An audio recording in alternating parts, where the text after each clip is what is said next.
Bismillahirrahmanirrahim. Assalamualaikum warahmatullahi wabarakatuh. Innal hamdalillah nahmaduhu wa nasta'inuhu wa nastaghfiruh wa na'udzu billahi min shururi anfusina wa min sayyiati a'malina. Man yahdihillahu fala mudilla lahu wa man yudlil fala hadiya lahu. Asyhadu an la ilaha illallah wahdahu la syarika lah wa asyhadu anna Muhammadan 'abduhu wa rasuluh sallallahu alaihi wa ala alihi wa sahbihi wa sallam.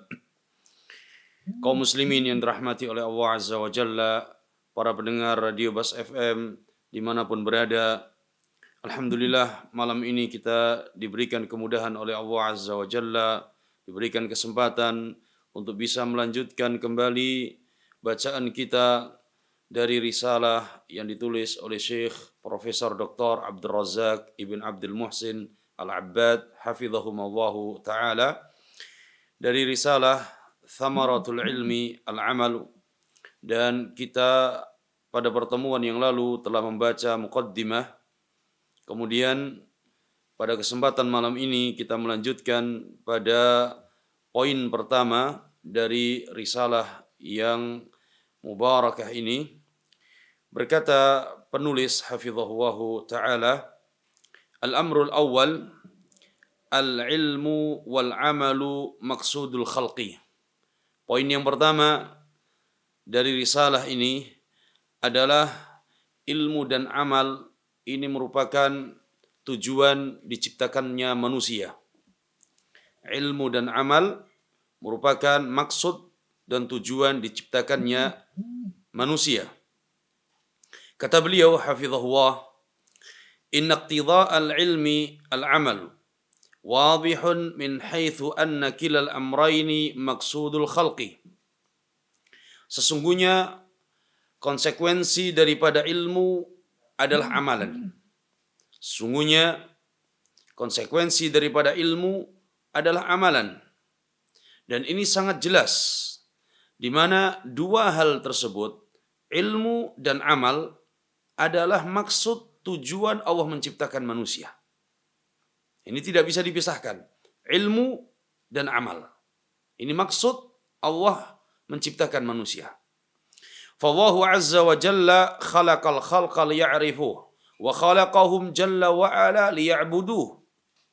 Allah azza wa jalla menciptakan makhluknya agar mereka mengenal Allah. Allah menciptakan kita, manusia, agar kita mengenal siapa Allah. Apa saja hak-hak Allah yang harus kita tunaikan. Wa khalaqahum jalla wa ala liya'buduh. Dan Allah menciptakan makhluknya, Allah menciptakan kita adalah agar kita beribadah kepadanya. Ini ya, konsekuensi daripada ilmu adalah amalan. Maka ilmu dan amal tidak bisa dipisahkan. Qala dalla 'alal awwal.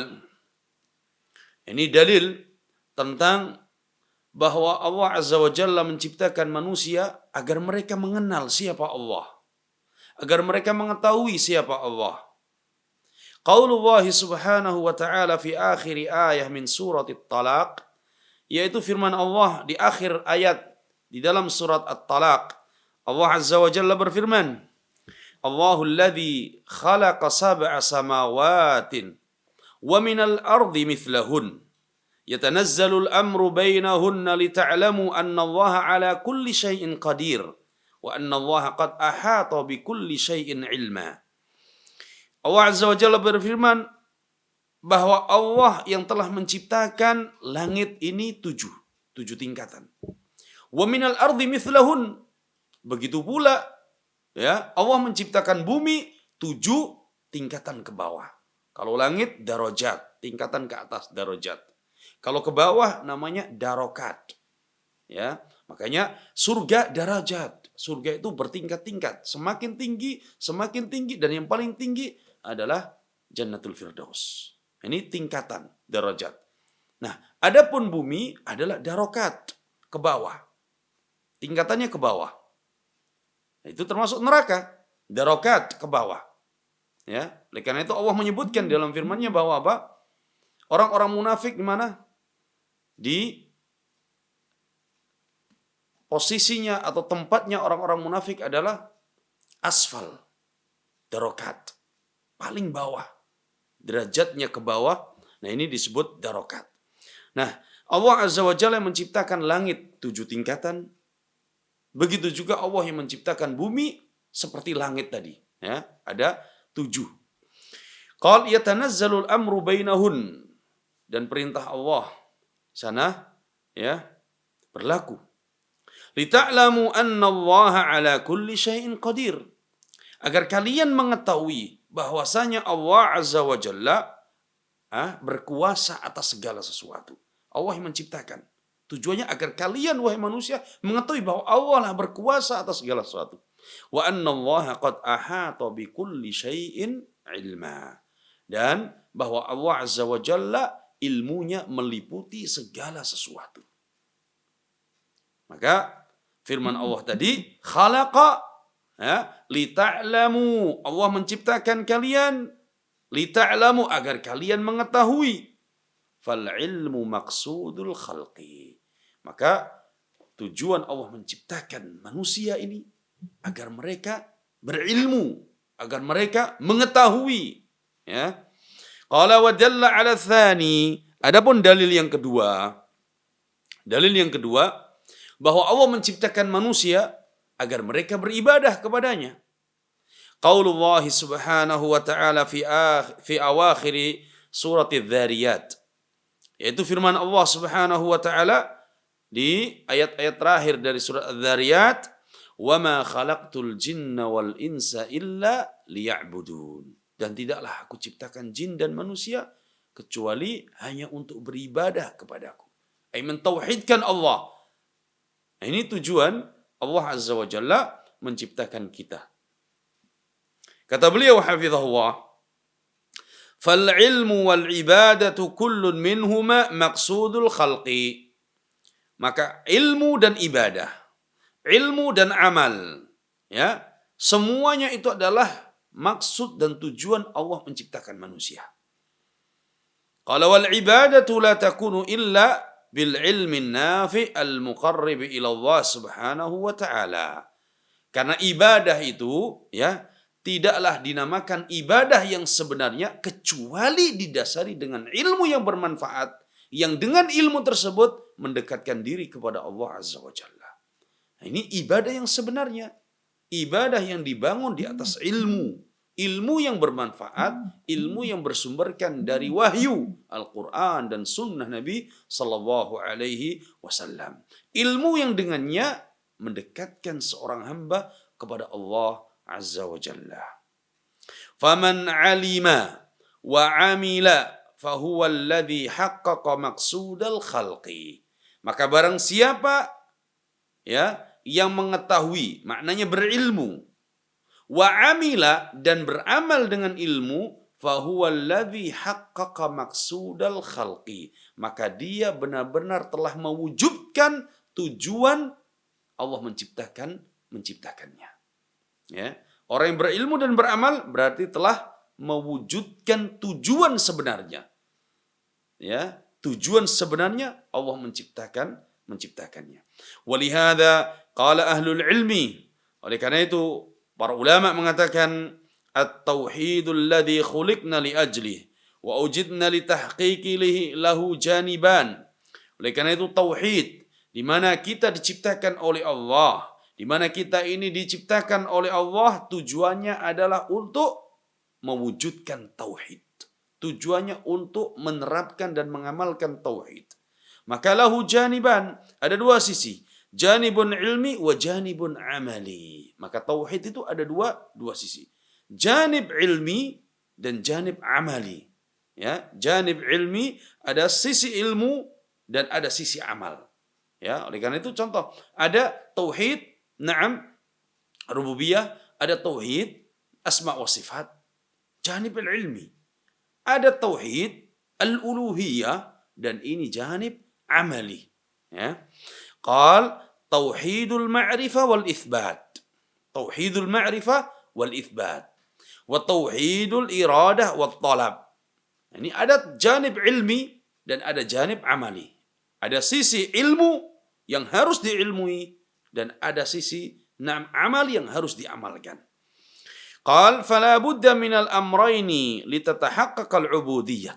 Maka kedua tauhid ini, tauhid al-ma'rifah wal itsbat, wa tauhid na'am al-iradah wa talab, ini kedua-duanya harus terpenuhi, harus diwujudkan, harus diwujudkan. Sehingga apa? Sehingga ibadah kita itu benar. Maka tadi ada sisi ilmu dan ada sisi amal. Qal wal yakuna al-'abdu min ibadillahi haqqan al-muti'ina lahu subhanahu wa ta'ala sidqa. Maka dengan itu ketika seorang memiliki janibul ilmi dan janibul amali, maka orang ini benar-benar menjadi hamba Allah yang sebenarnya dan dia benar-benar menjadi orang yang taat kepada Allah Azza wa Jalla. Qala wa man kana dha ilmin bila amal fahuwa maghdubun alaihi yabu'u bighadabillah. Maka barang siapa yang memiliki ilmu bila amal tapi tidak diamalkan, maka fahuwa maghdubun alaihi yabu'u bighadabillah. Maka orang ini berhak mendapatkan kemurkaan Allah. Berhak mendapatkan kemurkaan Allah. Allah akan murka kepadanya. Allah akan murka, Allah akan marah kepadanya karena dia punya ilmu tapi tidak diamalkan. Li'annahu lam yuhaqqiq maqsudal ilmi. Berarti orang ini belum mewujudkan tujuan ilmu. Karena tujuan ilmu adalah diamalkan. Kalau dia hanya punya ilmu, hanya sebagai hafalan saja, hanya sebagai hiasan saja, hanya sebagai bangga-banggaan saja, tapi tidak diamalkan, maka ini berhak menjadi orang-orang yang dimurkai oleh Allah. Wa man kana sahiba amalin wa jiddin wa ijtihadin fil ibadati bila ilmin, maka barang siapa yang kedua, orang ini rajin beramal, orang ini rajin beribadah, bersungguh-sungguh di dalam ibadah dan amalannya, bila ilmin, tapi tidak didasari oleh ilmu, semangat saja, modal semangat, dia melakukan ini, melakukan itu, modal semangat, modal semangat dan niat saja. Bila ilmin, tidak didasari ilmu amalannya, fahuwa dhalun an sabilillahi wa siratihil mustaqim. Maka orang yang seperti ini, meskipun dia giat beramal, meskipun dia semangat dalam beramal, tetapi tidak dibangun di atas ilmu, fahuwa dhalun, maka orang ini sesat. Dhalun an sabilillah, tersesat dari jalan Allah, tersesat dari jalan yang lurus, karena amalannya mengikuti perasaan, tidak mengikuti syariat. Ibadahnya mengikuti perasaan, mengikuti semangat saja, tidak mengikuti ajaran dan contoh Nabi sallallahu alaihi wasallam. Qala wa li hadza syuri'a lana an naqra'a fi suratil Fatihah tilka ad-da'watil 'azimah allati hiya ahammu ad-da'awatin wa a'zamuha. Kata beliau, oleh sebab itulah kita ini disyariatkan untuk membaca surat Al-Fatihah di dalam salat kita. Karena di dalam salat Al-Fatihah ini merupakan rukun yang harus dibaca. Sehingga Nabi sallallahu alaihi wasallam beliau sabdakan, la salata liman lam yaqra bi Fatihatil kitab. Tidak sah salat seorang apabila dia tidak membaca Al-Fatihah. Dan di dalam surat Al-Fatihah ini, kata Syekh, ada doa yang sangat agung. Di mana ini ada doa yang paling penting. Ahammud da'awatin wa a'zamuha. Doa yang paling penting, doa yang paling agung. Apa doa di dalam surat Al-Fatihah itu? Adalah ihdinas siratal mustaqim siratal ladzina an'amta alaihim ghairil maghdubi alaihim waladdallin. Ini doa yang sangat agung, doa yang sangat penting yang harus dibaca. Yaitu doa kita memohon kepada Allah, ihdinas siratal mustaqim. Ya Allah, tunjukkanlah kami jalan yang lurus. Jalan yang lurus. Ini memohon, kita meminta kepada Allah. Qala siratal ladzina an'amta alaihim ghairil maghdubi alaihim waladdallin. Jalan yang lurus adalah jalan orang-orang yang telah engkau berikan nikmat kepada mereka. Siapa mereka? Para nabi, para rasul, para siddiqin, para syuhada, orang-orang saleh. Nah, itu jalannya orang-orang yang beri nikmat oleh Allah. Ghairil maghdubi alaihim, bukan jalan orang-orang yang kau murkai. Walau dhalin, dan juga bukan jalan orang-orang yang sesat. Maka ini doa yang selalu kita baca di dalam salat kita. Fal mun'amu alaihim ahlul ilmi wal amal. Kemudian Syekh mengatakan di sini bahwa orang-orang yang diberikan nikmat oleh Allah adalah hum ahlul ilmi wal amal. Yaitu orang yang memiliki ilmu lagi beramal. Para ulama, orang-orang yang memiliki ilmu, kemudian dia mengamalkan ilmunya. Wal maghdubu alaihim hum ahlul ilmi bila amal. Sedangkan ya, orang-orang yang dimurkai oleh Allah, mereka adalah orang-orang yang punya ilmu tapi tidak beramal.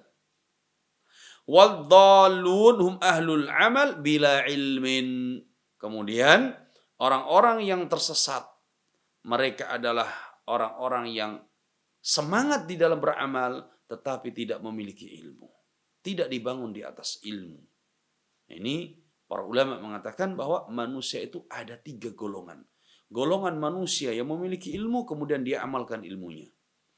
Kedua, golongan manusia yang dia punya ilmu tapi tidak beramal. Dan yang ketiga, golongan orang yang beramal tanpa didasari oleh ilmu. Ini ya 3 golongan manusia. Qal walihada qala Sufyan ibn Uyainah rahimahullahu taala.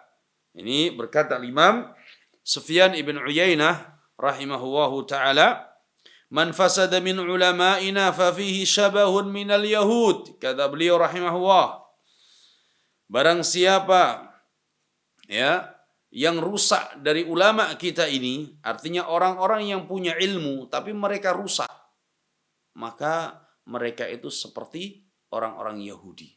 Seperti orang-orang Yahudi, ya. Menyerupai orang-orang Yahudi.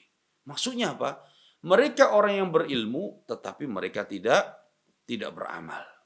Wa man fasada min ubadina fa fihi syabahun minan nasara. Dan barang siapa yang rusak dari ahli ibadah, ya, orang-orang yang rajin beribadah tapi dia rusak, ya, maka dia menyerupai orang-orang Nasara. Rajin beribadah, rajin beramal, tapi mereka tersesat karena tidak dibangun di atas ilmu amalannya. Qala li anna al-yahuda indahum ilmun la ya'maluna bih, kata Syekh. Karena Yahudi, orang-orang Yahudi ini mereka punya ilmu. Punya ilmu dari kitab-kitab yang Allah turunkan kepada nabinya. Mereka mengetahui. Ya, tetapi mereka tidak mengamalkannya. Kama qala Allah Ta'ala, mathalul ladzina hummilut Taurata thumma lam yahmiluha kamathalil himar. Perumpamaan orang yang membawa Taurah, memikul Taurat, thumma lam yahmiluha kamathalil himar, kemudian tidak diamalkan, maka perumpamaannya seperti keledai. Ya.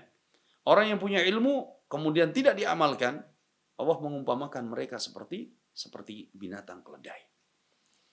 Qala lam yahmiluha ay lam ya'malu biha. Mereka tidak mengamalkan ilmunya, maka seperti keledai. Hafidhuha wa fahimu ma dallat alaih. Mereka hafal tentang ilmu. Mereka faham tentang ilmu. Hafal ayatnya, hafal hadisnya. Faham khitabnya, faham ini perintah, ini larangan, ini sunnah, ini makruh, ini mubah. Dia faham. Ya. Ma dallat alaih, dia faham apa yang dimaksud oleh dalil tersebut, apa yang dimaksud oleh nas tersebut, dia faham. Walakinnahum lam ya'malu biha. Tapi ternyata itu semua hanya sekedar dijadikan hafalan, hanya sekedar difahami tapi tidak diamalkan. Ya. Hafal, na'am, Al-Quran dia hafal. Hadis dia hafal, na'am dia hafal. Faham, dia faham, tapi dia tidak amalkan. Ini menyerupai siapa? Syabahun bil Yahud, menyerupai orang-orang Yahudi tadi. Yang mereka diumpamakan oleh Allah dan diserupakan oleh Allah dengan apa? Dengan himar, yaitu dengan keledai. Wa man fasada min ubadina fa fihi syabahu minan nasara. Ini ahlul ibadah yang rusak itu menyerupai orang-orang Nasara. Lianna Nasara ahlu bid'ain wa ihdath wa ibadatin ma anzalallahu subhanahu wa ta'ala biha min sultan. ولم يشرعها جل وعلا لعباده ولم يأذن سبحانه وتعالى لعباده بها. Sedangkan orang-orang Nasara, mereka ini ahlu bidah, orang-orang ahlu ihdath.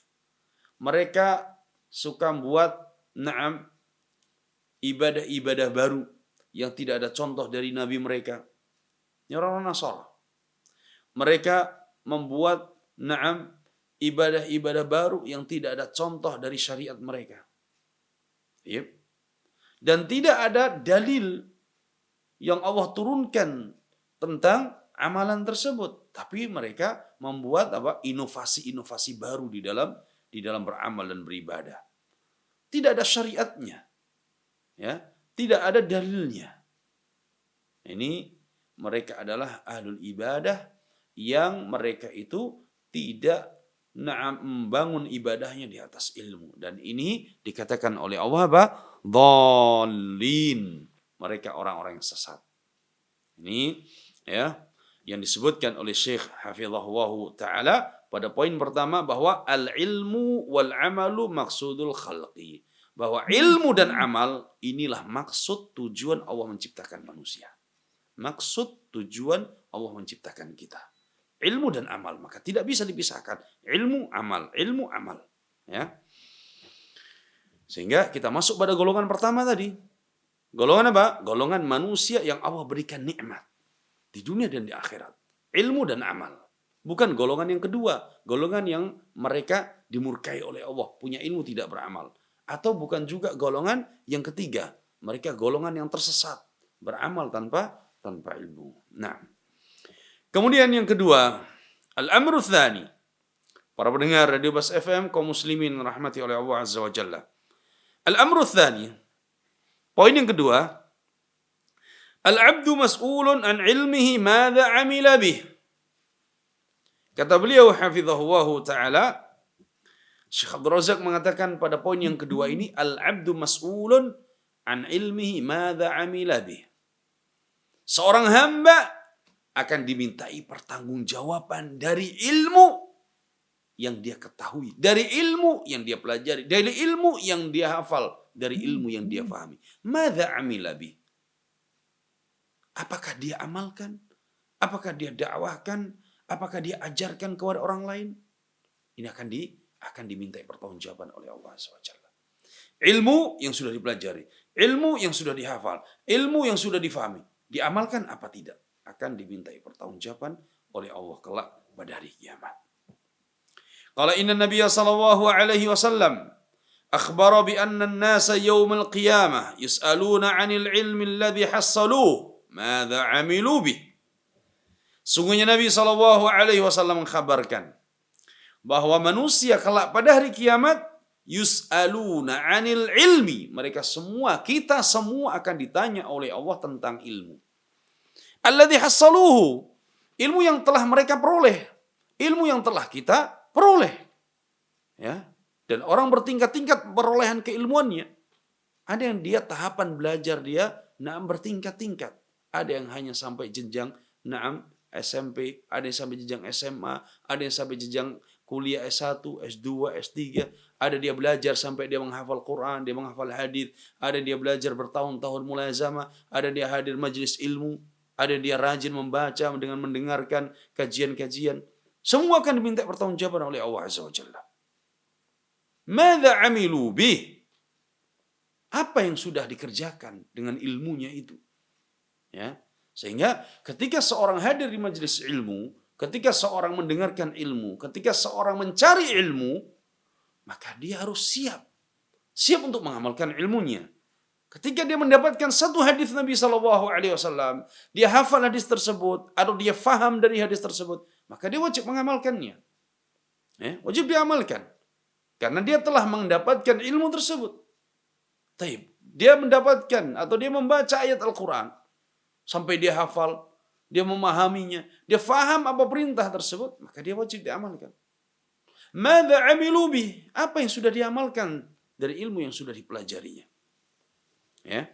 Kama jaa fi hadis Abi Barzah Al-Aslami radhiyallahu taala anhu. Sebagaimana terdapat di dalam hadis Abi Barzah Al-Aslami radhiyallahu taala anhu, anna Nabi sallallahu alaihi wasallam qala, bahwa Nabi sallallahu alaihi wasallam beliau bersabda, la tazulu qadama 'abdin yaumal qiyamah hatta yus'al an arba'. Kata Nabi sallam, ya, kaki seorang hamba kelak pada hari kiamat itu tidak akan bergeser sedikit pun. Dia akan tetap. Tidak akan bergeser sedikit pun. Hatta yus'al an arba'. Sampai mereka ditanya tentang 4 perkara. 4 pertanyaan. 4 hal. Wa dzakara minha alaihi salatu wassalam. Kemudian Nabi menyebutkan di antara 4 tersebut, di sini Syekh mengatakan, ya, dengan membawakan 6 poin, satu poin saja dari 4 perkara tersebut yang akan ditanyakan oleh Allah Azza wa Jalla kepada kita semua, an ilmihi madza amila bih. Allah akan bertanya kepada kita tentang ilmu. Tentang ilmu. Madza amila bih? Apa yang kalian kerjakan dengan ilmu tersebut? Apa yang sudah kalian amalkan dengan ilmu yang kalian peroleh tersebut? Kita akan ditanya oleh Allah Azza wa Jalla. Walihada ja'a Abi Darda radhiyallahu taala anhu annahu qala. Karena itu, diriwayatkan juga dari Abi Darda radhiyallahu taala anhu bahwa beliau pernah mengatakan, inna ma akhsha yaumal qiyamati an yunadini rabbi ala ru'usil khalaiq. Kata Abu Darda radhiyallahu taala, seorang sahabat radhiyallahu taala anhu, beliau mengatakan, sungguh aku sangat takut kelak pada hari kiamat Allah Azza wa Jalla memanggilku di hadapan seluruh makhluk. Fayaqulu ya Uwaimir, madza amilta fi ma 'alimta. Aku takut ketika hari kiamat nanti, ketika Allah memanggilku di hadapan seluruh makhluk, Allah katakan, ya Uwaimir, madza amilta fi ma 'alimta? Apa yang sudah engkau kerjakan dengan ilmu yang telah engkau peroleh? Kekhawatiran seorang sahabat Nabi sallallahu alaihi wasallam. Kekhawatiran Abu Darda, sahabat Nabi sallallahu alaihi wasallam, yang tidak kita ragukan akan keimanannya, akan amalannya, akan ibadahnya, akan jihadnya, dakwahnya. Tetapi kekhawatiran terjadi pada mereka ketika nanti Allah memanggilnya di hadapan seluruh makhluknya pada hari kiamat. Ya Uwaimir, madza amilta fima 'alimta? Apa yang sudah engkau kerjakan? Apa yang sudah engkau amalkan dari ilmu yang telah engkau ketahui? Wa hadha khadbun jasim wa haulun 'azim wa maqaman khatir. Ini kondisi pada hari kiamat nanti, kondisi yang sangat menakutkan, kondisi yang sangat mencekam. Kita semua akan bertanggung jawab di hadapan Allah Azza wa Jalla. Fa kullu ilmin hassalahu al-'abdu yus'alu anhu yaumal qiyamah. Setiap ilmu yang diperoleh oleh seorang hamba, semua akan ditanya oleh Allah. Fulan datang di majelis ilmu. Tayyib. Bainal maghrib wal isya, dari maghrib sampai isya. Ya. Syekh menyampaikan ilmu, ustaz menyampaikan ilmu. Naam. Kemudian dia mendengarkan ayat, dia mendengarkan hadis Nabi, dia mendapatkan kalamnya para ulama, dia mengetahui halal wal haram. Tayyib, antara maghrib dan isya tersebut. Dia dapatkan, dia catat. Ini semua akan ditanya oleh Allah Azza wa Jalla. Ya. Qal, madza amilta fima 'alimta? Apa yang sudah kalian kerjakan dengan ilmu yang kalian peroleh? Qala li'anna maqsudal ilmi al-'amalu, karena sesungguhnya tujuan ilmu itu adalah diamalkan. Seorang belajar, seorang mencari ilmu adalah tujuannya untuk diamalkan. Walihada yus'al kullu insanin 'an ilmihi alladhi ta'allama. Oleh karena itu, setiap manusia hendaknya dia bertanya. Setiap manusia akan ditanya oleh Allah tentang ilmunya yang sudah dia pelajari. Nah, setiap kita Apa yang sudah kita pelajari dari ayat Al-Quran, dari hadis Nabi SAW? Apa yang sudah kita pelajari? Kita semua akan ditanya oleh Allah dan akan dimintai pertanggungjawaban. Ja'an ghairi wahidin minas salaf annahu qal. Naam. Diriwayatkan, naam, dari para salaf terdahulu, annahu qal, laitani anju min ilmi. Ya, mereka berharap kalau seandainya aku bisa selamat, naam, dari ilmuku. Harapan mereka adalah selamat, ya, minal ilmi alladhi ta'allamah. Ya, mereka berharap bisa selamat dari ilmu yang sudah mereka pelajari. Ini bukti tawadhu mereka. Padahal mereka kaum salaf terdahulu, para sahabat, tabi'in, tabi'in, para ulama kita terdahulu, mereka orang berilmu lagi beramal. Mereka orang berilmu lagi ahli ibadah. Mereka orang berilmu lagi mereka semangat di dalam berdakwah. Tetapi mereka tetap memiliki kekhawatiran. Mereka, naam, tetap memiliki kekhawatiran. Naam. Wa hadza mahmulun ala shiddati wara'is salaf rahimahumullah wa shiddati khaufihim ma'a salahi ilmihim wa amalihim. Ini ihtimal. Mereka bukan berarti tidak mau belajar, bukan, tapi mereka saking khawatirnya. Mereka saking takutnya, sehingga naam, mereka orang-orang yang naam tidak membanggakan ilmunya, tidak membanggakan hafalannya, mereka tidak membanggakan gelar yang mereka miliki yang pernah mereka peroleh dari ulama-ulama lainnya, tidak. Kenapa? Karena mereka khawatir. Padahal mereka naam ma'a salahi ilmihim wa amalihim. Mereka orang-orang yang berilmu lagi beramal. Ya. Kama qala Al-Hasan Al-Basri rahimahullah, berkata al-Imam dari kalangan tabi'in Al-Hasan Al-Basri rahimahullahu taala, innal mu'mina jama'a baina ihsanin wa makhafah. Kata Al-Hasan Al-Basri rahimahullahu taala, sungguhnya seorang mukmin itu akan terkumpul pada dirinya dua perkara, ihsan wa makhafah. Ihsan, kebaikan, dan makhafah, rasa takut. Dia punya kebajikan, dia punya kebaikan pada dirinya, dan dia juga punya rasa takut. Wal munafiq, sedangkan orang munafik, jama'a baina isa'atin wa amnin. Sedangkan orang munafik terkumpul pada diri mereka itu isa'ah, perbuatan-perbuatan buruk, perbuatan-perbuatan jelek, wa amn. Terkumpul pada diri mereka perbuatan-perbuatan buruk, juga terkumpul pada diri mereka. Yang kedua apa? Merasa aman. Padahal mereka melakukan keburukan, tapi mereka selalu merasa aman. Ini munafik. Berbeda dengan seorang mukmin tadi. Dia mukmin, terkumpul pada dirinya ihsan wa makhafah. Kebaikan yang sudah mereka kerjakan, tetapi di sisi lain mereka juga masih punya rasa takut, khawatir. Beda dengan orang munafik tadi, isa'ah wa aman. Ya, perbuatan buruk kemudian merasa aman.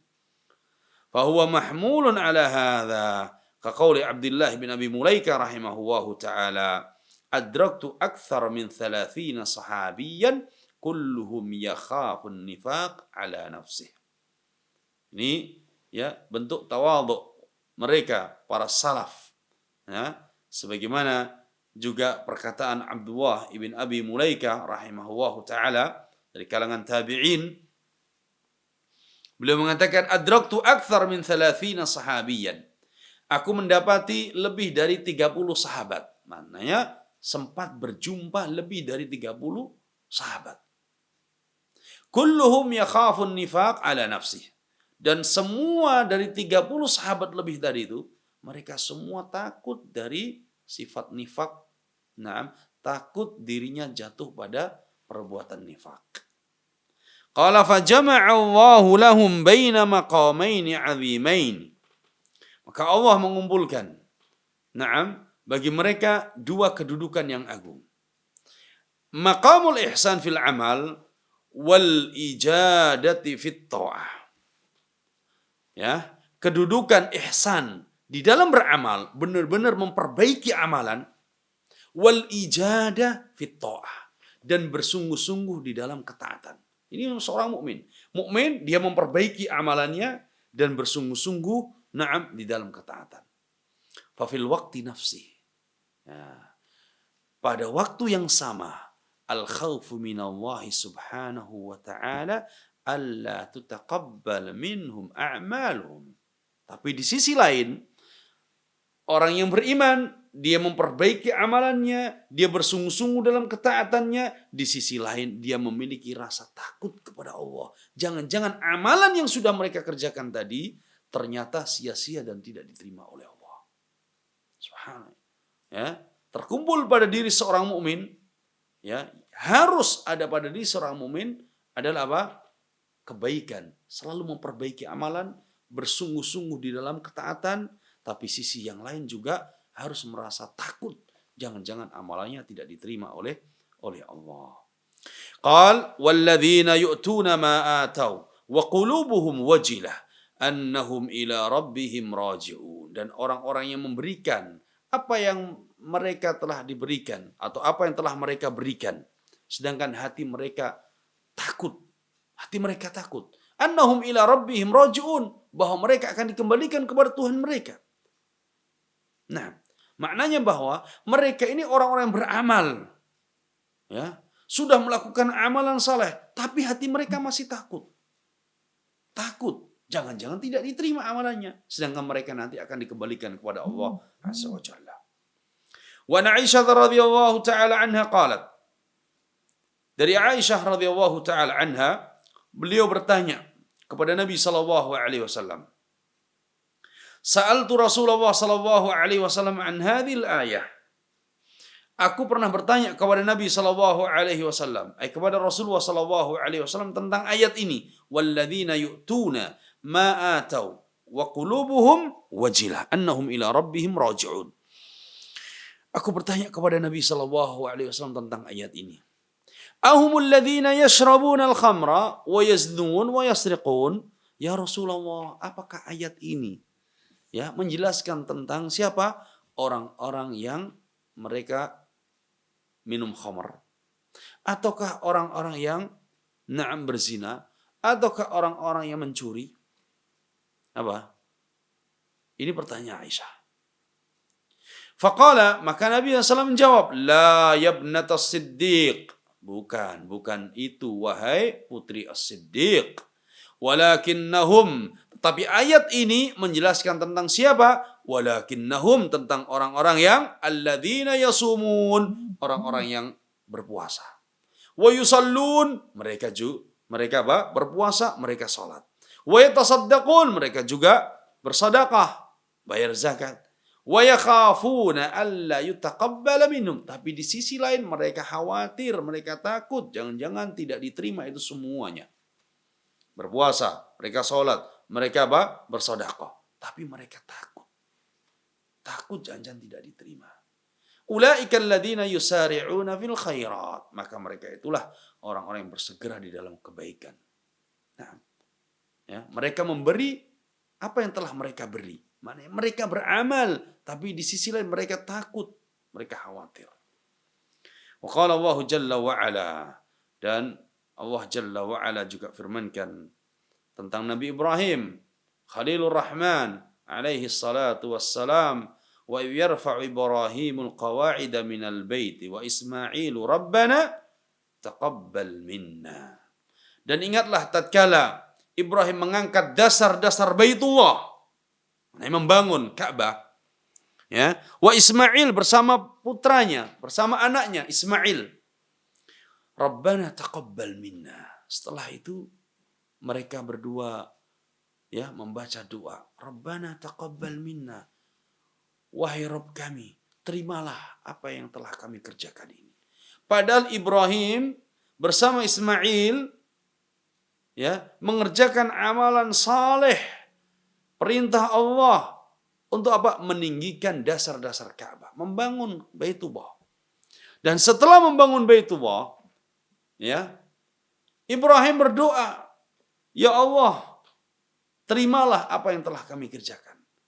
Ada kekhawatiran, jangan-jangan amalan saleh ini, yaitu membangun Ka'bah, meninggikan dasar-dasar Ka'bah ini, tidak diterima oleh Allah. Ibrahim saja berdoa, memohon kepada Allah, jangan-jangan tidak diterima. amalannya.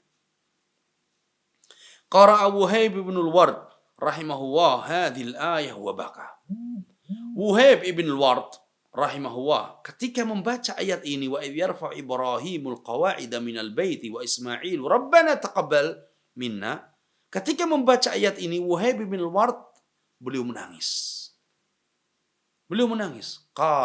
Kemudian beliau berkata, ya Khalilar Rahman, tarfa qawaima baitir Rahman wa anta musfiq alla yuqbal mink. Wuhaib bin Ward menangis ketika membaca ayat ini. Kemudian beliau mengatakan, wahai kekasih Ar-Rahman, engkau yang telah mengangkat dan meninggikan, membangun Baitullah ini, tetapi engkau juga memiliki rasa takut dan khawatir. Jangan-jangan tidak diterima amalanmu. Padahal yang melakukan Ibrahim alaihi salatu wassalam bersama Ismail. Tapi ada rasa takut, kekhawatiran.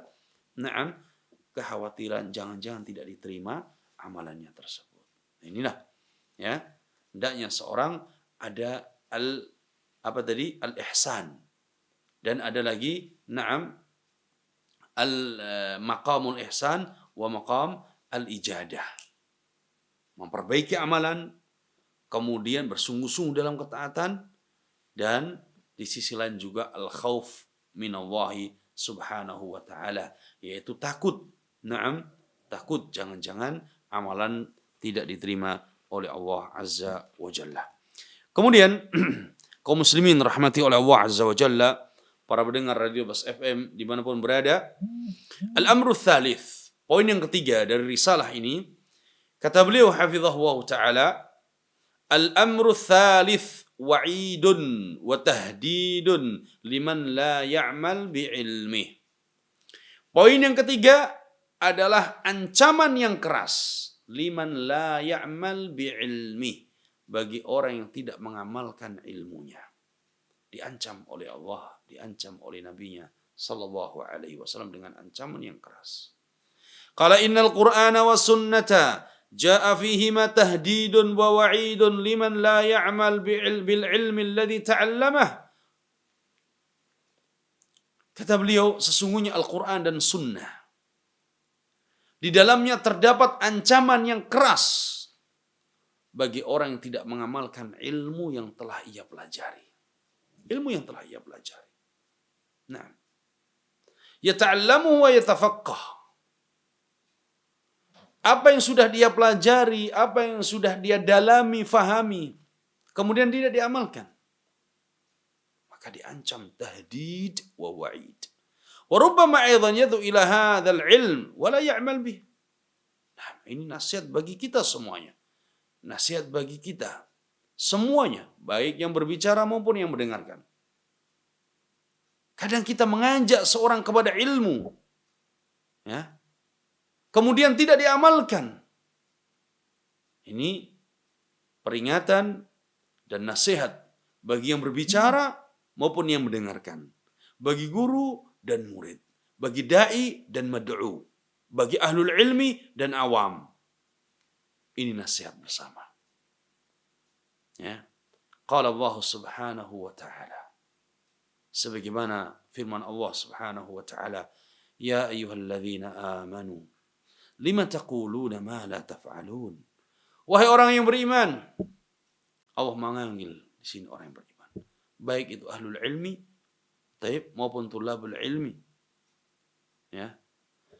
Wahai orang yang beriman, kenapa kalian mengatakan sesuatu kemudian kalian tidak mengerjakannya?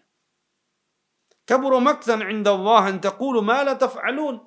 Sungguh besar kemurkaan Allah atas orang-orang yang berbicara kemudian dia tidak mengamalkannya. Wa qala jalla wa ala, kemudian juga firman Allah jalla wa ala, ata'muruna an-nasa bil birri wa tansawna anfusakum wa antum tatluna al-kitab afala ta'qilun. Apakah kalian perintahkan manusia kepada kebajikan, kepada kebaikan, kemudian kalian lalaikan diri kalian, sedangkan kalian membaca Alkitab? Afala ta'qilun, tidakkah kalian menggunakan akal kalian, berfikir? Wa qala jalla wa ala an nabiyhi Syuaib.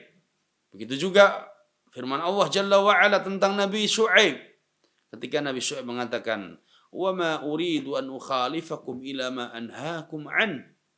Dan sekali-kali aku tidak ingin menyelisihi kalian. Ketika Nabi Syuaib mengatakan kepada kaumnya, aku tidak ingin menyelisihi kalian atas apa yang aku larang kepada kalian. Maknanya ketika beliau larang kaumnya, maka Nabi Syuaib pun tidak akan menerjang larangan tersebut. Fahadhihi thalath ayat fil Qur'anil azim fi hadzal bab. 3 ayat ini tentang masalah ancaman bagi mereka yang tidak mengamalkan ilmunya, ini disebutkan atau difirmankan oleh Allah Azza wa Jalla. Wa qad jaa fil hadits, juga terdapat di dalam hadis Nabi sallallahu alaihi wasallam. Hadis Usamah radhiyallahu taala anhu fi sahihain, hadis diriwayatkan Imam Bukhari dan Muslim dalam sahihnya. Dan juga diriwayatkan oleh yang lainnya. Ani Nabi sallallahu alaihi wasallam annahu qala. Hadis dari Nabi sallallahu alaihi wasallam, ya. Beliau bersabda, "Yuja'u bi rajulin yaumal qiyamah fayulqa fin nar fatandaliku aqtabuh." Akan didatangkan pada hari kiamat nanti seorang, fayulqa fin nar, dia dilempar ke neraka, fatandaliku aqtabuh, maka perutnya pun mengeluarkan usus-ususnya, ya, keluar semua, terurai usus-ususnya. Qala wa yaduru biha kama yadurul himaru birraha. Keluar isi perutnya tadi, ususnya terurai. Tayyib. Kemudian dia berputar-putar kesakitan sebagaimana berputarnya keledai di mana? Di tempat penggilingan. Fayatihi ahlun nar. Karena dia tadi dilempar ke neraka, ya, tersiksa di sana. Waliyadzubillah. Kemudian perutnya mengeluarkan isinya, terurai usus-ususnya. Yep, terurai usus-ususnya. Berputar-putar kesakitan. Ya, sebagaimana berputar-putarnya keledai di penggilingan. Fayatihi ahlun nar. Kemudian datang para penghuni neraka. Wa yaqulun ay fulan ma sya'nuk? Para penghuni neraka bertanya, heran. Wahai fulan, ada apa sebenarnya engkau ini? Alam takun ta'muruna bil ma'ruf wa tanhana 'anil munkar. Mereka heran, ahlu neraka heran. Ada apa dengan engkau? Kenapa engkau dilempar ke neraka? Bukankah engkau ketika di dunia perintahkan kami berbuat kebaikan dan engkau larang kami berbuat kemungkaran? Qala bala. Maka orang ini pun menjawab, iya, tentu. Aku yang perintahkan kalian kebajikan dan aku larang kalian berbuat kemungkaran. Kuntu amurukum bil ma'ruf wa la ati. Aku yang perintahkan kalian berbuat kebaikan tapi aku tidak mengerjakan. Wa anhaakum 'anil munkar wa ati, dan aku yang larang kalian dari perbuatan mungkar tapi aku juga yang menerjang larangan tersebut. Hadis sahih dalam Sahih Bukhari dan Muslim dan yang lainnya. Ini ancaman bagi mereka yang tidak mengamalkan ilmunya. Wajah fi musnad Imam Ahmad, juga terdapat dalam riwayat Imam Ahmad min hadits Anas radhiyallahu taala anhu. Hadis dari Anas bin Malik radhiyallahu taala anhu, anna Nabiy sallallahu alaihi wasallam ra'a lailata usriya bihi qauman tuqradu shifahuhum bimaqarid min narin. Kata Nabi sallallahu alaihi wasallam, beliau melihat, ya, ketika waktu Isra, ketika Nabi diangkat Isra ke langit, Nabi melihat ada segerombolan manusia, sekelompok manusia, tuqradu shifahuhum bimaqarid min nar. Sekelompok manusia yang lidah mereka dipotong bimaqarid min narin, dipotong dengan gunting terbuat dari apa? Dari api neraka. Faqala man haula?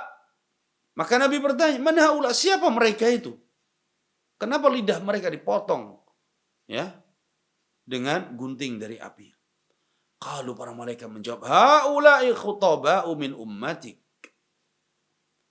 Mereka menjawab, mereka yang lisan lidahnya dipotong itu adalah para khatib-khatib dari umatmu, wahai Nabi. Orang-orang yang ahli khutbah dari umatmu, wahai Nabi. Ya'muruna an-nasa bil birri wa yansawna anfusahum wa hum yatluna al-kitaba afala ya'qilun. Para khatib tersebut, mereka selalu perintahkan manusia berbuat kebaikan, tapi mereka lalai diri mereka sendiri. Para khatib tersebut mereka membaca Al-Quran, membaca Alkitab, afala ya'qilun, tapi mereka tidak berpikir. Ini ancaman yang keras. Ya. Fal kitabu was sunnah ja'a fihi ma wa'idun liman la ya'malu bi'ilmi. Maka di dalam Al-Quran dan Sunnah terdapat ancaman bagi mereka yang tidak mengamalkan ilmunya. Wa man yad'u wa la ya'mal. Dan ancaman bagi orang yang mengajak, berdakwah, mengajar, berkhutbah, tapi dia tidak mengamalkannya. Wa yakunu haddun nas min ilmihi akthar min haddi huwa min ilmihi. Ini bisa jadi orang yang mendengarkan khutbahnya, orang yang mendengarkan ceramahnya, bisa jadi dia yang lebih banyak mengambil manfaat daripada yang berbicara. Nah, bisa jadi. Orang yang mendengarkan kita berbicara saat ini, mereka lebih banyak mengambil manfaat daripada kita yang berbicara. Ini bisa jadi. Qal mathaluhu kamathalil fatilah allati fi sirat. Nah, orang yang berbicara tapi tidak bisa mengambil manfaat dari ilmunya sendiri, maka ini seperti fatilah allati fi sirat, seperti sumbu yang ada di lampu. Tudhi'u linnas at-tariqah. Sumbu tersebut nyala lampunya, dengan sumbu tersebut, kemudian dia menyinari jalan bagi orang lain. Wa tuharriku nafsah. Tapi di sisi lain sumbu tersebut akan membakar dirinya sendiri. Api tersebut akan membakar sumbu itu. Walihada kana Mutarrif bin Abdullah Syahir. Oleh karena itu, salah satu dari kibarut tabi'in, ya, al-thiqat, beliau adalah dari seniornya tabi'in yang ahli ibadah, Mutarrif ibn Abdullah Syahir, yasta'idzu billahi min dzalik. Beliau berlindung kepada Allah dari hal itu. Dari apa? Sumbu yang menyala di lampu, kemudian menyinari orang lain, tapi sumbu itu pun terbakar oleh api. Fayaqulu fi du'aihi. Maka Mutarrif ibn Abdullah Syahir, beliau senantiasa berdoa, Allahumma inni a'udzu bika an yakuna ahadun as'ada bima 'allamtani minni wa a'udzu bika an akuna 'ibratan li ghairi. Ya Allah, sesungguhnya aku berlindung kepadamu dari seorang yang lebih berbahagia dengan apa? Mengambil manfaat atas ilmu yang telah engkau ajarkan kepadaku. Ya.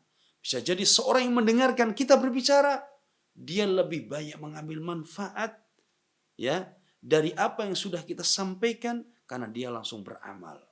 Sedangkan yang berbicara belum tentu dia mengamalkannya.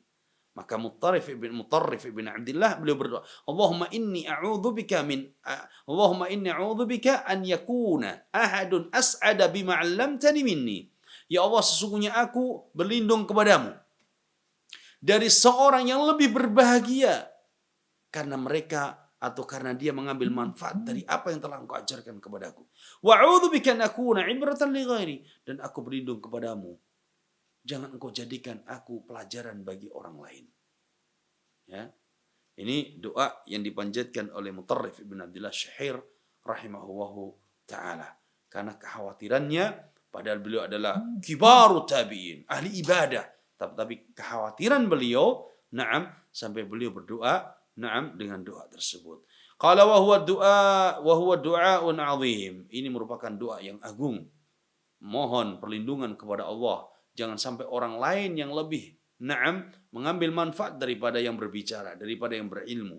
Dan jangan sampai kita menjadi ibrah, pelajaran bagi orang lain. Qala Syekhul Islam Ibnu Taimiyah rahimahullahu taala wa huwa min ahsani du'a. Syekhul Islam Ibnu Taimiyah rahimahullah mengatakan bahwa ini adalah doa yang paling bagus doa yang dipanjatkan oleh Mutarrif Ibn Abdillah Asy-Syaihir rahimahullahu taala. Maka para pendengar yang dimuliakan Allah Azza wa Jalla, mudah-mudahan ya 3 poin yang kita baca pada malam ini bermanfaat bagi kita dan menjadikan kita semangat di dalam belajar, semangat di dalam mencari ilmu, semangat di dalam beramal, semangat dalam berdakwah, dan semangat di dalam istiqamah di atas sunnah Nabi sallallahu alaihi wasallam. Mudah-mudahan apa yang singkat ini bermanfaat, dan insyaallah kita akan baca ada beberapa pertanyaan.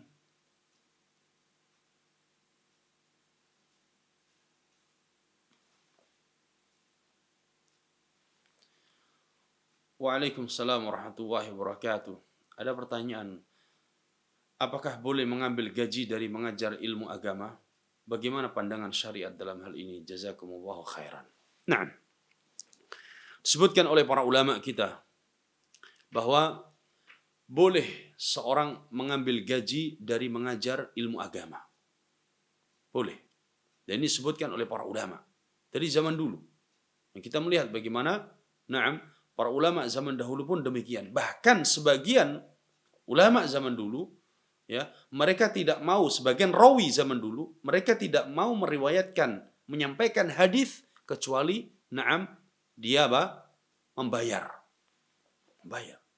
Ya, dan ini terjadi. Kemudian para ulama kita pun berbicara dan mereka sampaikan bahwa boleh ahlul ilmi mengambil gaji dari apa yang telah dia lakukan. Artinya dia mengajar di lembaga, dia mengajar di masjid, dia mengajar di halaqah-halaqah ilmu, kemudian ada gaji, dia boleh mengambil. Terlebih dia tidak memiliki pekerjaan kecuali itu. Terlebih dia memiliki keluarga, anak, istri yang membutuhkan nafkah. Maka ini dibolehkan. Kan tetapi yang sebaiknya adalah tidak memberikan tarif tertentu. Ya. Ini diingatkan oleh sebagian ulama agar tidak memberikan tarif tertentu karena ilmu tidak akan bisa dibayar dengan uang. Oleh karena itu, ya, dinasihatkan oleh para ulama bahwa ketika wali murid, para orang tua ketika membayar syahriyah bulanan untuk menggaji guru, maka itu sebenarnya tidak akan bisa membayar ilmu yang telah disampaikan oleh guru tersebut. Tidak akan bisa. Ilmu qala Allah, qala Rasul sallallahu alaihi wasallam, qala sahabat, qala ulama. Anak yang tadinya tidak bisa membaca Al-Qur'an dengan sebab wasilah dari guru tersebut, anak tersebut bisa menghafal, bisa membaca Al-Quran, bisa menghafal Al-Quran. Dia mengetahui mana halal, mana haram, mana tauhid, mana syirik, mana sunnah, mana bid'ah. Dia tahu hak dan batil dari guru tersebut, dari sebab guru tersebut. Maka difatwakan oleh para ulama, dan ini dilakukan oleh para ulama kita. Para ulama kita, mereka yang mengajar ya di universitas-universitas, baik di Saudi, baik di Mesir, baik di tempat-tempat yang lainnya, mereka juga mengambil gaji. Karena mereka punya anak istri. Mereka butuh untuk apa? Untuk nafkah. Kalau seandainya mereka mencari nafkah untuk anak istri, maka niscaya ilmu banyak yang apa? Ilmu tidak akan sampai. Karena setiap kita punya tanggung jawab, anak istri. Kemudian ketika kita bekerja mencari rizki, ya, di waktu pagi hari, mungkin sore hari sebagian kita capek, tidak mampu untuk apa? Menyampaikan ilmu. Mungkin hanya seminggu berapa kali saja dia mampu. Karena dia capek untuk mencari nafkah anak istrinya tadi. Tapi ketika seorang kemudian mendapatkan gaji di dalam mengajarkan ilmu agama, maka ini dibolehkan. Dan ini contohkan para ulama kita. Ya, tapi yang diingatkan juga jangan sampai dia membuat tarif tertentu. Baik itu di dalam mengajar di lembaga atau mengajar di tempat-tempat yang lainnya, tidak boleh. Ana mau ngajar kalau ana dibayar sekian. Ana mau khutbah kalau ana dibayar sekian. Aib. Dikasih, boleh diambil. Terlebih dia membutuhkan, boleh diambil. Tapi tidak boleh dia memberikan tarif tertentu. Aib. Ya. Wallahu a'lam. Nah.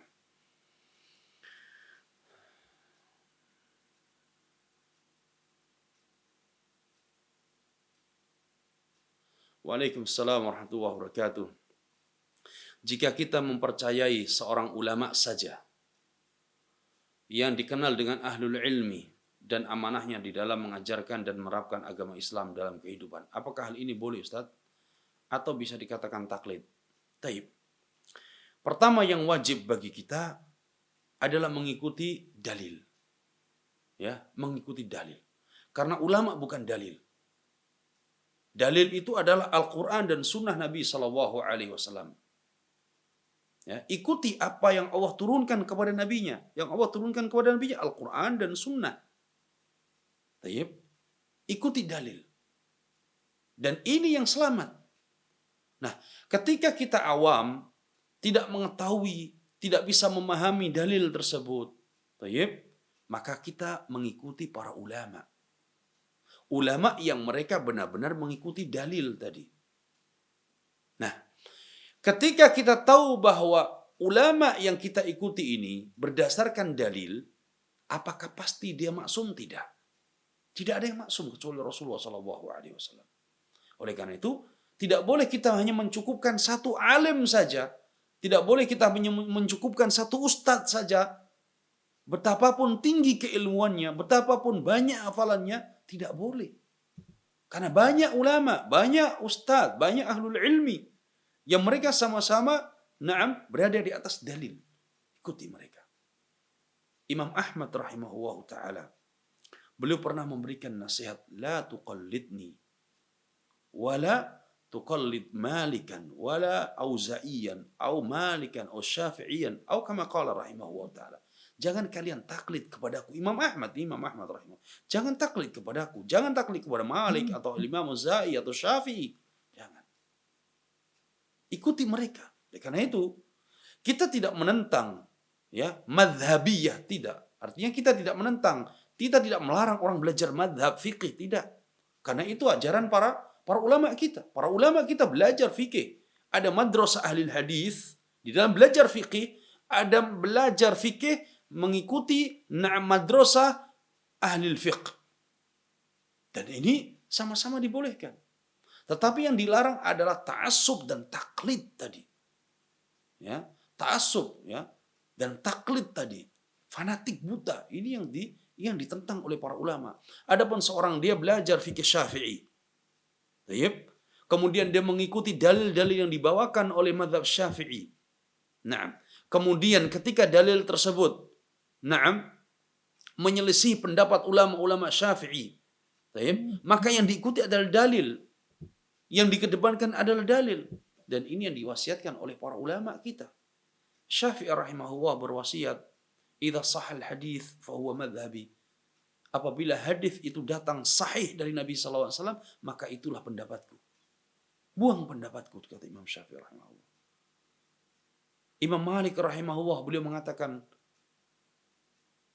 "Kullun yu'khad wa yutrak illa sahib hadzal qabr," wa asyara ila qabri Nabi sallallahu alaihi wasallam. Imam Malik rahimahullah beliau mengatakan semua orang berhak diambil pendapatnya dan berhak ditolak kecuali ini. Siapa ini? Yaitu Nabi sallallahu alaihi wasallam. Beliau mengisyaratkan kepada kuburan Nabi sallallahu alaihi wasallam. Karena ucapan Nabi SAW tidak boleh dipilah-pilih. Ucapan Nabi adalah wahyu yang harus diambil. Nah, berbeda dengan ucapan para ulama. Ya, ketika ucapan para ulama sesuai dengan dalil, ikuti, ambil. Maknanya kita bukan taklid kepada ulama, tapi kita mengikuti dalil. Tapi ketika ucapan ulama, ucapan ustadz kita menyelisih dalil, tinggalkan ucapan tersebut. Tinggalkan pendapatnya, ikuti dalil. Tetapi tetap kita hormati kedudukan mereka para ulama. Kita hormati kedudukan mereka ahlul ilmi. Kita hormati kedudukan ustadz tersebut. Nah, ya, maka yang pertama kita ikuti ada dalil. Kalau kita tidak bisa memahami dalil tersebut, kita ikuti dan kita bertanya kepada para ulama, kepada ustadz yang kita percaya keilmuannya. Dan ini diperintahkan oleh Allah, fas'alu ahla dzikri in kuntum la ta'lamun. Tanyakan kepada para ulama ahlu dzikri ya jika kalian tidak mengetahuinya. Dan tadi Ya, ketika perkataan ulama kita, perkataan ustadz kita menyelisih dalil, tinggalkan, maka yang diikuti adalah apa? Adalah dalil, ya. Wallahu alam. Bagaimana jika kita menuntut ilmu digunakan untuk meraih materi dan ijazah untuk hidup yang lebih baik? Apakah hal ini dibolehkan? Taib. Menuntut ilmu ini ada dua macam. Pertama, menuntut ilmu syar'i, belajar ilmu syar'i, mencari ilmu syar'i. Maka ini wajib diikhlaskan hanya untuk Allah Azza wa Jalla. Wajib diikhlaskan hanya untuk Allah Azza wa Jalla. Tidak boleh diniatkan untuk yang lainnya. Nah, karena ilmu syar'i. Dan ini yang dipuji oleh Allah di dalam Al-Quran. Ayat-ayat tentang ilmu dan ulama semuanya tentang ilmu syar'i, ilmu agama. Hadis-hadis Nabi berbicara tentang ilmu, maka semuanya adalah ilmu syar'i dan ulama agama. Maka harus diikhlaskan karena Allah Azza wa Jalla. Ya. Nah, kita menuntut ilmu syar'i ini tujuannya apa? Imam Ahmad rahimahullah mengatakan tujuannya adalah apa? Raf'ul jahli an nafsi wa an ghairi. Menuntut ilmu syar'i ini diikhlaskan karena Allah dengan tujuan menghilangkan kebodohan dari diri kita dan kebodohan pada orang lain. Ini tujuan asas di dalam belajar ilmu syar'i. Taib. Adapun ketika kita belajar, kemudian di sana ada ikhtibar, ada ujian, kemudian ada mustawa, ada level, ada tingkat, ada semester sampai kita lulus, kemudian kita mendapatkan sertifikat, mendapatkan ijazah. Nah, maka ini tidak mengapa. Dibolehkan. Tapi ingat bahwa tujuan awal kita adalah ilmu, bukan selembar kertas atau sederet titel tadi, bukan. Bukan itu tujuannya. Tujuan kita adalah ilmu untuk menghilangkan kebodohan pada diri kita dan kebodohan pada orang lain. Adapun mendapatkan kertas, ijazah, mendapatkan sertifikat tadi, maka itu sebagai wasilah tambahan saja. Mungkin dibutuhkan di masyarakat di dalam berdakwah.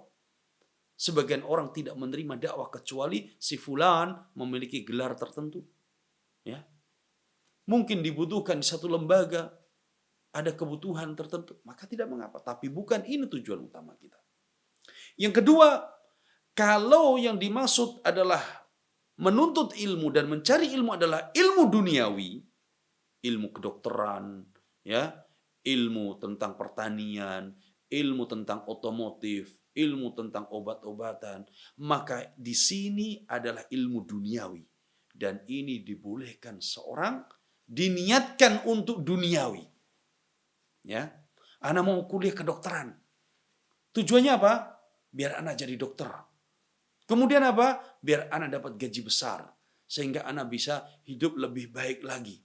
Nah, dibolehkan apa tidak? Dibolehkan. Karena memang ilmu yang dia pelajari ilmu dunia. Maka boleh diniatkan untuk keduniaan. Dan ini disebutkan oleh Syekh Ibn Utsaimin rahimahullah ta'ala dalam kitabnya Al-Ilm. Al-Ilm.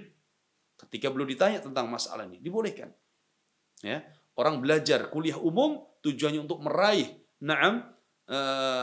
titel tertentu, ilmu tertentu, kemudian dia bisa bekerja di tempat tertentu dan mendapatkan gaji yang lebih besar, mendapatkan jabatan yang tinggi, maka dibolehkan. Dan dia tidak berdosa karena memang ilmu yang dipelajari adalah ilmu dunia. Ya, maka ketika ilmu yang kita pelajari adalah ilmu agama, maka niatkan ikhlas karena Allah Azza wa Jalla, maka cukuplah keutamaan orang yang belajar ilmu agama ini, Allah akan mudahkan baginya jalan menuju surga. Wa man salaka tariqan yaltamisu fihi ilman sahhalallahu lahu bihi tariqan ilal jannah. Maka barang siapa menempuh satu jalan ya untuk mencari ilmu, yaitu ilmu agama, Allah akan mudahkan baginya dengan sebab ilmu tersebut jalan kemudahan menuju surga. Ya. Ini tidak akan diraih oleh mereka yang belajar ilmu-ilmu apa? Ilmu-ilmu duniawi. Maka kita mohon kepada Allah, mudah-mudahan kita semua diberikan keikhlasan, kita mudah-mudahan diberikan istiqamah untuk terus belajar ilmu syar'i agar kita dimudahkan oleh Allah dan kita di dunia diangkat derajatnya oleh Allah, begitu juga di akhirat diangkat derajat oleh Allah Azza wa Jalla. Ya, wallahu a'lam.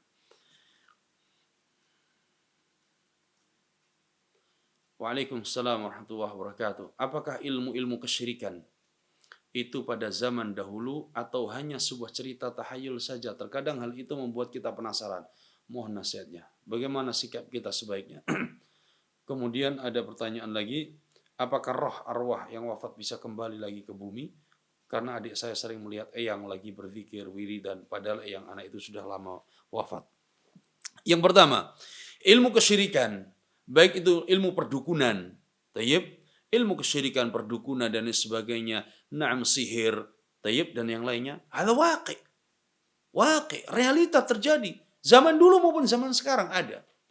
Nah, ilmu-ilmu kesyirikan ini ada, zaman dulu ada, zaman Fir'aun ada. Fir'aun punya tukang sihir, yang luar biasa kesihirannya. Ada. Pada masa jahiliyah tukang sihir banyak. Ada. Ya. Pada masa para ulama tukang sihir ada dan banyak dan dipelajari. Sehingga para ulama menyebutkan dan meriwayatkan hadis-hadis tentang masalah sihir, tentang perdukunan. Ya. Dan ini bukan cerita dongeng atau hayalan, tahayul, bukan hayalan ini, bukan dongeng cerita, bukan. Tapi waqi'. Dan sampai hari ini pun kita apa? Kita melihat ilmu ini ada dan dipelajari. Oleh karena itu, ini adalah ilmu kesyirikan yang dilarang oleh Allah Azza wa Jalla dalam Al-Quran, dilarang oleh Nabi SAW dalam hadisnya. Nah, haram mempelajari ilmu tersebut. Tidak boleh mempelajari ilmu-ilmu kesyirikan. Tidak boleh mempelajari ilmu perdukunan, ya, ilmu sihir, ya, ilmu santet. Semua ini haram dan ini adalah kekufuran. Oleh karena itu pelaku sihir, ya, kata Nabi SAW, haddus sahir darbatun bisaif. Hukuman para tukang sihir di dunia adalah apa? Penggal lehernya. Ini dalam hadis-hadis. Ya, disebutkan oleh Syekhul Islam Muhammad Abdul Wahhab rahimahullah dalam kitab tauhidnya tentang bab masalah sihir. Ya, kemudian bahkan Nabi SAW pun pernah disihir. Ya, pernah disihir. Dan ini dalam hadis sahih, dalam Sahih Bukhari. Nah, kemudian ada sebagian kelompok yang mengingkari adanya sihir. Ada sebagian kelompok seperti sebagian kelompok Mu'tazilah tidak percaya adanya sihir.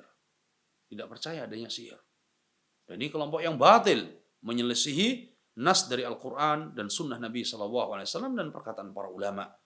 Ya, bahwa ilmu-ilmu sihir ini atau ilmu-ilmu kesyirikan ini, perdukunan dan yang lain sebagainya, ini ada dan nyata.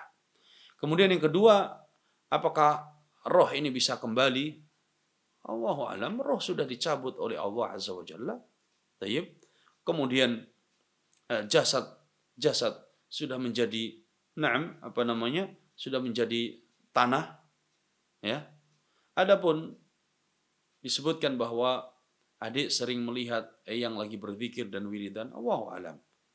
Allahu a'lam. Kaif bisa kembali kemudian wiridan? Ini hanya perasaan saja. Perasaan saja. Ya, ini sebagaimana keyakinan sebagian orang-orang sufi bahwa Nabi SAW mendatangi mereka di dalam acara maulid mereka. Tayyib. Nah, ini tidak benar. Nah, oleh karena itu kita mohon kepada Allah, mudah-mudahan kita semua senantiasa dibimbing oleh Allah, diberikan taufik dan hidayah, dan mudah-mudahan kita semua dijauhkan, ya, dari berbagai syubhat, dari berbagai bahaya-bahaya, dari berbagai hal-hal yang bisa merusak akidah, keimanan dan tauhid kita. Mudah-mudahan Allah Azza wa Jalla memberikan taufik dan hidayah kepada kita dan memberikan istiqamah kepada kita semuanya. Wallahu alam. Dan insyaallah kita lanjutkan pada pertemuan yang akan datang. Subhanakallahumma bihamdika asyhadu an la ilaha illa anta astaghfiruka wa atubu ilaik. Assalamualaikum warahmatullahi wabarakatuh.